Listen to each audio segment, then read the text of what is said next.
Hi guys, it's Jess from Emporium Custom Leathers, and I wanted to say hi to everybody at howtomakadesignerhandbag.com. I have to give Richard a lot of credit because this is the first time I'm doing this and I don't have a cameraman, so if you just bear with me, I am trying to operate the camera and give information at the same time. A little caveat, I am a leather worker. I've been doing leather work for about 12 years. And I learned from a teacher myself, just like Richard did. I did not go to a professional school. I learned from somebody who was self-taught themselves. So I do want to let you know that these are some of the practices and some of the tools that I've used along the way.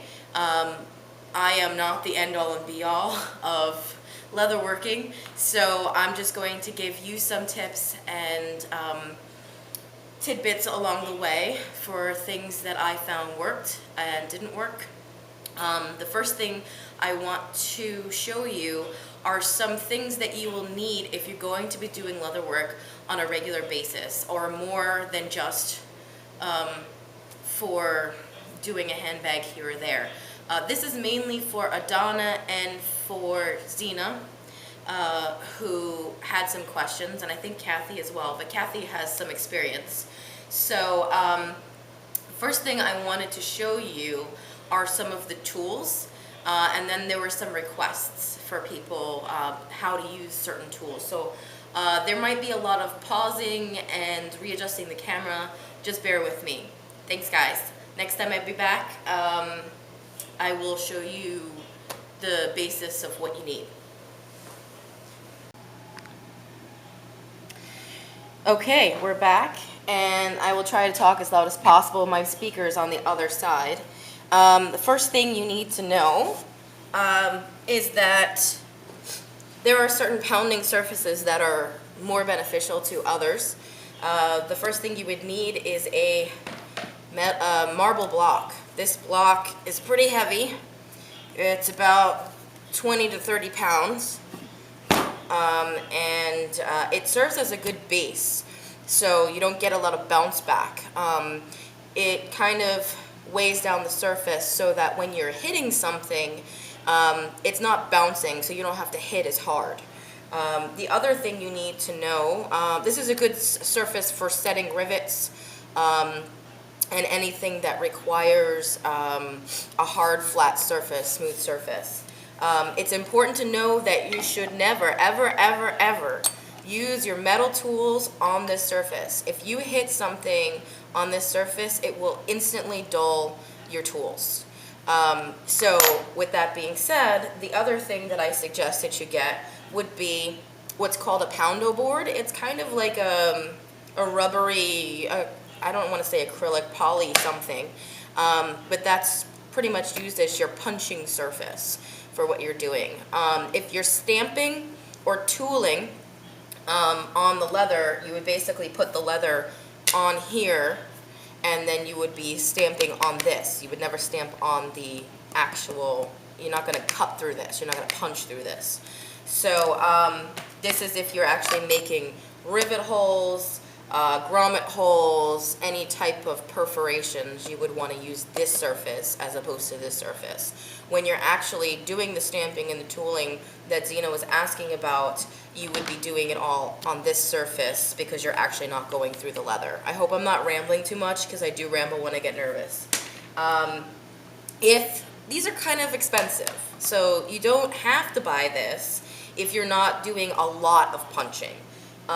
What you could do is go to Target or Walmart or Kmart or Bed Bath & Beyond or whatever, and you can get basically for the same price cutting boards. These are just plastic cutting boards. I don't know if you can see these, and I actually got this set, I think it was $10, and it came with three different sizes. A large one, as you can see, I have punched on this. It does tend to dull my tools a lot faster than the more rubberized surface, but in a pinch, especially if you need to get into a specific area, these small ones are pretty good. The other thing that I wind up doing, which is that I use a lot, is a more rigid surface, which is, you can get a lot of this stuff at Tandy. Tandy Leather.